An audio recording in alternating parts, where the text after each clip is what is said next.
অসমৰ অভিনেতাগৰাকীৰ বিষয়ে আজি আমি নতুনকৈ কিবা কোৱাৰ প্ৰয়োজন নাই। তথাপিও নতুন প্ৰজন্মৰ যিসকল প্ৰতিনিধি আমাৰ সন্মুখৰ শাৰীত আসন গ্ৰহণ কৰি আছে, আমি তেখেতসকলক উদ্দেশ্যি বিশেষভাৱে ক'ব বিচাৰিছোঁ যে অসমৰ যিকেইজন বলিষ্ঠ অভিনেতা, অভিনেত্ৰী, সংগীত শিল্পী বা সাংস্কৃতিক কৰ্মীক আমি আমাৰ প্ৰেৰণাৰ উৎস হিচাপে ল'ব পাৰোঁ, জীৱনৰ বহুতো ঘাত প্ৰতিঘাত অতিক্ৰম কৰি নিজকে জীৱন সংগ্ৰামৰ এগৰাকী অগ্ৰণী সৈনিক হিচাপে প্ৰতিষ্ঠা কৰি আন 10জনৰ বাবে প্ৰেৰণাৰ প্ৰতীক হৈ উঠিছে, তেনে কেইজনমান অগ্ৰণী সাংস্কৃতিক সেনানীৰ ভিতৰত আমি মৃদুল ভূঞাৰ নাম ল'ব পাৰোঁ। এইকাৰণে কথাষাৰ কৈছোঁ, মৃদুল ভূঞা সোণৰ চামুচ মুখত লৈ জন্ম হোৱা পৰিয়ালৰ প্ৰতিনিধি নহয়। এই মৃদুল ভূঞাৰ যি দুখন হাত চুবৰ কাৰণে ভ্ৰাম্যমান দৰ্শকসকলে উচপি চাই থাকে, থিয়েটাৰ শেষ হোৱাৰ পাছত মৃদুল ভূঞাক এবাৰ চুই চাবলৈ প্ৰয়াস কৰে। শৈশৱতে কিন্তু মৃদুল ভূঞাৰ এই হাত দুখন এনে কিছুমান কামৰ লগত জড়িত আছিল, যিবোৰ কামৰ কথা শুনিলে ভাবিলে নতুন প্ৰজন্মৰ প্ৰতিনিধিসকল হয়তো শিহৰিত হ'ব। তাৰ পূৰ্বে আপোনালোকে জানি লওক, অসমৰ জাতীয় জীৱনৰ দুগৰাকী পথ প্ৰদৰ্শক, অসমীয়া জাতীয় জীৱনৰ সংগঠক, নিৰ্মাতা, সমাজ সংস্কাৰক মহাপুৰুষ শ্ৰীমন্ত শংকৰদেৱ আৰু মহাপুৰুষ শ্ৰীমন্ত মাধৱদেৱৰ মণিকাঞ্চন সংযোগ বুলি যিখন স্থান আমি কওঁ, মাজুলীৰ ধোঁৱাঘাটৰ বেলগুৰি, সেই সত্ৰখনৰে সেৱক আছিল মৃদুল ভূঞাৰ পূৰ্বপুৰুষ। সেইখন সত্ৰতে সেৱা সৎকাৰ কৰি ভকত শুশ্ৰূষা কৰি তেখেতলোকৰ মৃদুল ভূঞাৰ পূৰ্বপুৰুষে পুণ্য অৰ্জন কৰিছিল। আৰু সময়ৰ গতিত মাজুলীৰ পৰা লখিমপুৰৰ নাৰায়ণপুৰলৈ, য'ত মাধৱদেৱৰ জন্মস্থান, ঠিক নিকটস্থলীত মৃদুল ভূঞাৰ জন্ম। আৰু সেই জন্মৰ পাছতেই শৈশৱৰে পৰা তেখেতে যিটো সংগ্ৰামৰ মুখামুখি হ'বলগীয়া হ'ল, যি দুখন হাত চুবৰ কাৰণে আমি ভ্ৰাম্যমানৰ শুভচিন্তকসকলে, তেখেতৰ শুভাকাংক্ষীসকলে তেখেতৰ কাষ চাপোঁ, সেই হাত দুখনে যিবিলাক কাম কৰিবলগীয়া হৈছিল, কোনোবা মানুহৰ ঘৰৰ বেৰত মাটি লিপিছিল, সেই যে মাটি লিপিছিল, কাৰোবাৰ বেৰখন ঘূৰণি কৰিছিল, তাতেই কিন্তু তেখেতে জীৱনৰ ৰংবোৰ কৰিবলৈ শিকিছিল। যেতিয়া মেট্ৰিক পৰীক্ষা দিবলৈ মৃদুল ভূঞা গৈছিল, তেখেতে নিজ মুখে কৈছে সাক্ষাৎকাৰত, পিন্ধিবলৈ তেখেতৰ পেণ্ট নাছিল। এজন ব্যক্তিৰ এটা পেণ্ট তেখেতে ধাৰলৈ লৈ মেট্ৰিক পৰীক্ষা দিবলৈ গৈছিল, আৰু সেই ব্যক্তিজনে মেট্ৰিক পৰীক্ষা শেষ হোৱালৈকে এখন চুৰিয়া পিন্ধি আছিল, কাৰণ সেই ব্যক্তিজনৰো এটাই মাত্ৰ পেণ্ট আছিল। তাৰ পাছত কৈশোৰ আৰু যুৱাৱস্থাৰ যিটো সন্ধিক্ষণ, সেই সময়ত মৃদুল ভূঞাই অসমৰ জাতীয় জীৱনত বা মৃদুল ভূঞাৰ সেই সময়ৰ প্ৰতিনিধিয়ে এক বেলেগ ধৰণৰ ৰাজনৈতিক আৰু সামাজিক পৰিস্থিতিৰ মুখামুখি হৈছিল, যাৰ কাৰণে আৱেগ আৰু বিবেকৰ এখন যুদ্ধৰ মনৰ মাজত লৈ এখন জাতীয় সংগ্ৰামলৈ মৃদুল ভূঞা কৰিছিল। কিন্তু সেই সংগ্ৰামখনৰ পৰা ঘূৰি আহি, যদি মোৰ ভুল হোৱা নাই, গুৱাহাটীত অসমৰ যশস্বী অভিনেতা ইন্দ্ৰ বনিয়াদেৱৰ তত্ত্বাৱধানত তেখেতে অভিনয় শিক্ষা গ্ৰহণ কৰিছিল। কিন্তু তাৰ পূৰ্বেই বহু সৰুতে গাঁৱৰ সেই বোকাপানীৰ পদূলিবোৰ গচকি দেউতাকৰ বুকুচাত উঠি গাঁৱৰ নামঘৰত, সত্ৰত, ভাওনাত অভিনয় কৰি অভিনয় কৰিবৰ বীজ এটা তেখেতে অংকুৰণ কৰিছিল। আৰু সেইজন মৃদুল ভূঞা পৰৱৰ্তী সময়ত 1993 চনত হেঙুল থিয়েটাৰত, তাৰ পিছত হয়তো মৃদুল ভূঞা কোন আমি আৰু পৰিচয় কৰি দিবলগীয়াৰ কোনো কাৰণ নাই। আৰু সেইজন মৃদুল ভূঞা আজি আমাৰ মাজত থিয় হৈ আছে। আমি আমন্ত্ৰণ কৰি আনিছোঁ যিজন মৃদুল ভূঞাই নিজৰ পঢ়াৰ খৰচ উলিয়াবৰ কাৰণে আনৰ ঘৰত গৈ বেৰ লিপিছিল, কাম কৰিছিল, আৰু সেইজন মৃদুল ভূঞাই জীৱনত কৃষ্ণ সাধনা কৰি মূৰৰ ঘাম মাটিত পেলাই হাড়ক মাটি কৰি অভিনয় ক্ষেত্ৰখনক এক নতুন ৰূপৰ সূচনা কৰি আজি সমগ্ৰ পৃথিৱীতেই ভ্ৰাম্যমান থিয়েটাৰৰ যি পৰিশীলিত ৰূপ, যি মহাৰূপ, বিশ্বজনীন ৰূপ, তাক এক অগ্ৰণী সেনানী হিচাপে প্ৰতিষ্ঠা কৰিবৰ কাৰণে সক্ষম হৈছে। সেইকাৰণে আমি ভাবোঁ মৃদুল ভূঞা কেৱল অভিনয় শিল্পী হিচাপে নহয়, মৃদুল ভূঞা এগৰাকী জীৱন শিল্পী জীৱন সংগ্ৰামী হিচাপে নতুন প্ৰজন্মৰ প্ৰতিনিধিসকলৰ কাৰণে প্ৰেৰণাৰ উৎস সেইকাৰণে আপোনালোকক পুনৰ জনাইছোঁ পুনৰ এবাৰ অন্তৰৰ নিৰ্ভীত পুনৰ পৰা মৃদুল ভূঞাৰ প্ৰতি এটা হাত চাপত তেখেতৰ ভৱিষ্যত জীৱনৰ প্ৰতি শুভকামনা ৰাখোঁ আমি কিছুদিনৰ আগতে বাতৰি কাকত পঢ়িলোঁ টিভিত দেখিলোঁ যে অভিনয় কৰি থাকোঁতেই মাতৃবিয়োগৰ খবৰ পালে দৌৰি আহিল আপোনালোকে জানে তেনে ঘটনা বহুত হয় কাৰণ ভ্ৰাম্যমাণ থিয়েটাৰৰ শিল্পীসকলে পৰিয়ালৰ কোনো সদস্যৰ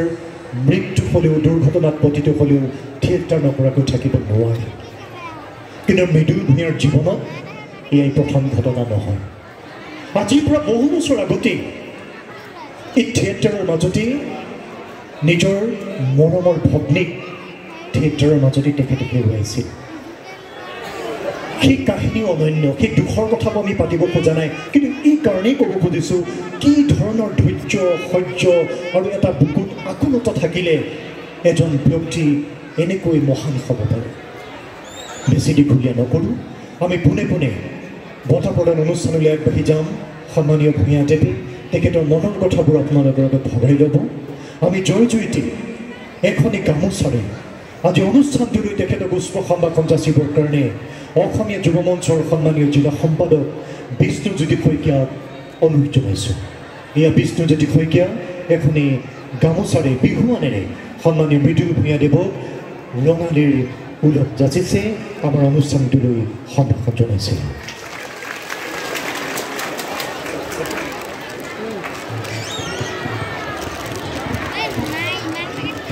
ইয়াৰ পাছতে এখনি চেলেঞ্জ চাদৰে তেখেতক সম্ভাষণ জ্ঞাপন কৰিবৰ কাৰণে অসমীয়া যুৱ মঞ্চৰ সন্মানীয় জিলা সভাপতি যদুমণি কলিতা মহোদয়ক অনুৰোধ জনাইছোঁ এখনি চেলেঞ্জ চাদৰেৰে সন্মানীয় মৃদুল ভূঞা মহোদয়ক আদৰণি যাচিবৰ কাৰণে এই যদুমণি কলিতা অসমীয়া যুৱ মঞ্চৰ জিলা সভাপতি এখনি চেলেঙেৰে ভূঞাদেৱক সম্ভাষণ যাচিছে ইয়াৰ পাছতে এখনি শৰাই আগবঢ়াবৰ কাৰণে মহিলা মঞ্চৰ জিলা সভাপতি পুষ্পাঞ্জলি দত্ত বাইদেউ আৰু সম্পাদক পাপৰি বৰুৱা ফুকন বাইদেউক আমি অনুৰোধ জনাইছোঁ এখনি শৰাই অসমীয়া মহিলা মঞ্চ শিৱসাগৰ জিলা সমিতিৰ সন্মানীয় সভানেত্ৰী আৰু সম্পাদিকা সকলোৱে দেখাত চাকৰিৰে সহযোগ কৰক বহুত বহুত ধন্যবাদ ইয়াৰ পাছতে এটি স্মাৰক আগবঢ়াবৰ কাৰণে উদযাপন সমিতিৰ বিষয়ববীয়া ৰবীন চেতিয়া আৰু বিশ্বজিৎ বৰাক অনুৰোধ জনাইছোঁ ৰবীন চেতিয়া আৰু বিশ্বজিৎ বৰাক আগবাঢ়ি আহিবৰ কাৰণে অনুৰোধ জনাইছোঁ এটি স্মাৰক তেখেতৰ হাতলৈ আগবঢ়াবৰ কাৰণে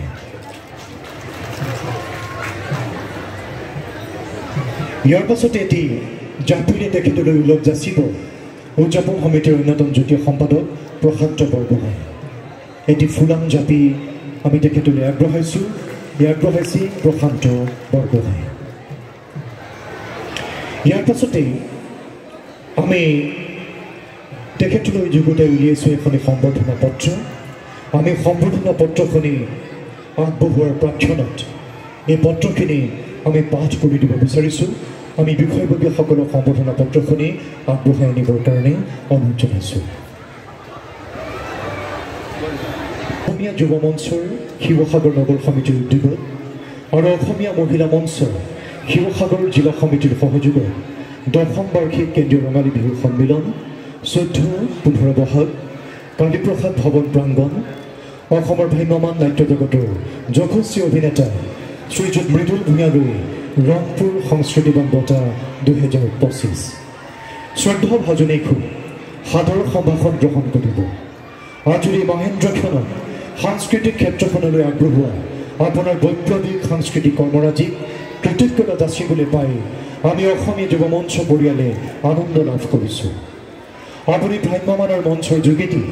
বিগত প্ৰায় 3 দশকৰো অধিক কাল যি অদম্য নিখুঁত আৰু সাৱলীল অভিনয়েৰে জগত জিলিছে ই অতুলনীয় আৰু প্ৰশংসনীয় সেই সাংস্কৃতিক মনৰ অধিকাৰী অভিনয় ক্ষেত্ৰখনৰ মাজেৰে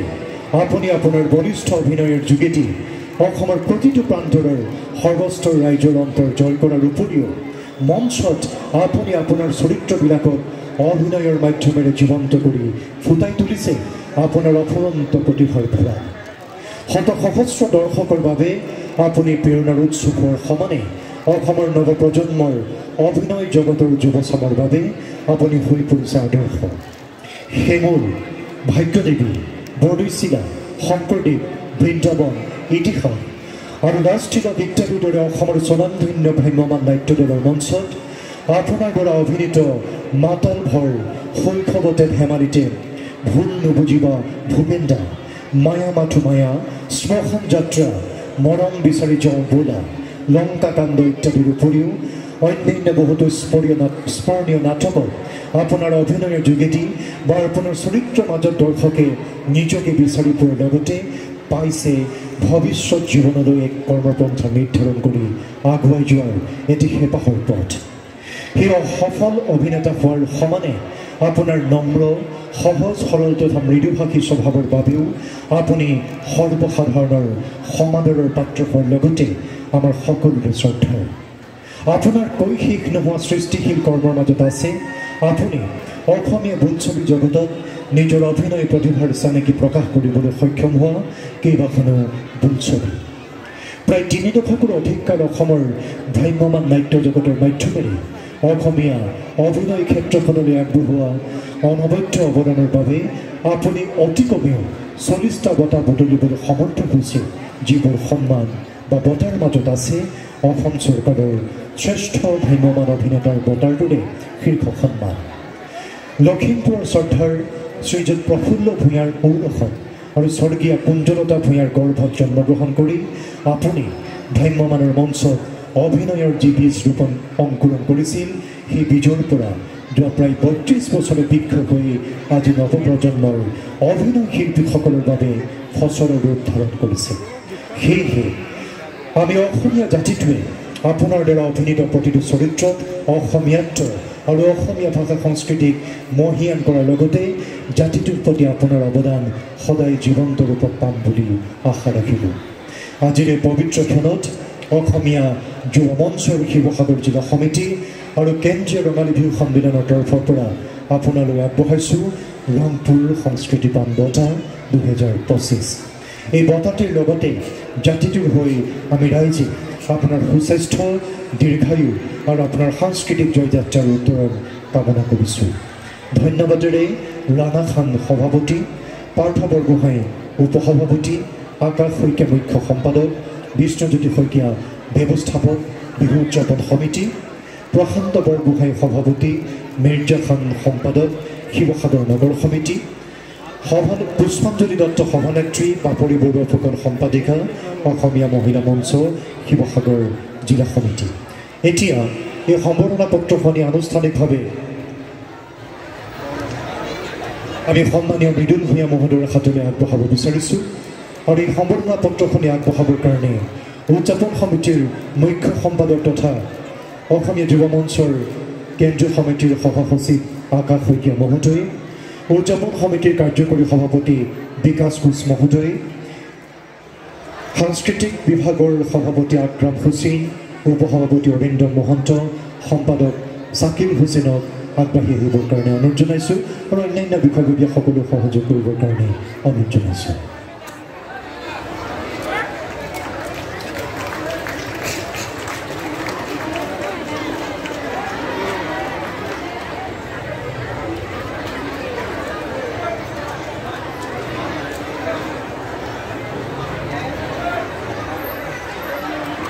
ৰংপুৰ সংস্কৃতিবান বঁটাৰ যি স্মাৰক, সেই স্মাৰক বঁটাটি এইবাৰ আমি তেখেতৰ হাতলৈ আগবঢ়াব বিচাৰিছোঁ আৰু এই বঁটাটি সকলোৰে হৈ আগবঢ়াব অসমীয়া যুৱ মঞ্চৰ সন্মানীয় কেন্দ্ৰীয় সভাপতি যাদৱ গগৈ মহোদয়। আমি যাদৱ গগৈ মহোদয়ৰ সন্মুখলৈ আহিবৰ কাৰণে অনুৰোধ জনাইছোঁ আৰু ৰংপুৰ সংস্কৃতিবান বঁটাটি সন্মানীয় যশস্বী অভিনেতা মৃদুল ভূঞাদেৱৰ হাতলৈ আগবঢ়াই দিবৰ কাৰণে অনুৰোধ জনাইছোঁ।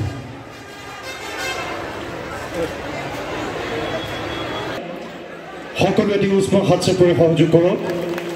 ৰংপুৰ সংস্কৃতিবান বঁটা ২০২৫ এয়া অসমীয়া যুৱ মঞ্চৰ তৰফৰ পৰা আগবঢ়োৱা হৈছে ভ্ৰাম্যমান নাট্য জগতৰ বলিষ্ঠ অভিনেতা ট্ৰেজেডি কিং মৃদুল ভূঞাদেৱৰ হাতলৈ আমি সকলো শিৱসাগৰবাসী ৰাইজে তেখেতলৈ উষ্ম সম্ভাষণ জনাইছোঁ, শুভকামনা জনাইছোঁ যে আহিবলগীয়া সময় তেখেতৰ বাবে আৰু সমৃদ্ধিৰ উৎসৱ হৈ ৰওক। ভ্ৰাম্যমান নাট্য জগতক আৰু অধিক বিশ্বজনীন কৰি তোলক। নতুন প্ৰজন্মৰ কাৰণে তেখেতে আগবাঢ়ি যোৱা পাঠ সকলোৰে বাবে পাঠেয় হওক, তাকে আজি এই মঞ্চৰ পৰা আমি শুভেচ্ছা জনাইছোঁ। আৰু এইখিনি আশাৰে আমি তেখেতৰ হাতলৈ আগবঢ়াইছোঁ ৰংপুৰ সংস্কৃতিবান বঁটা 2025।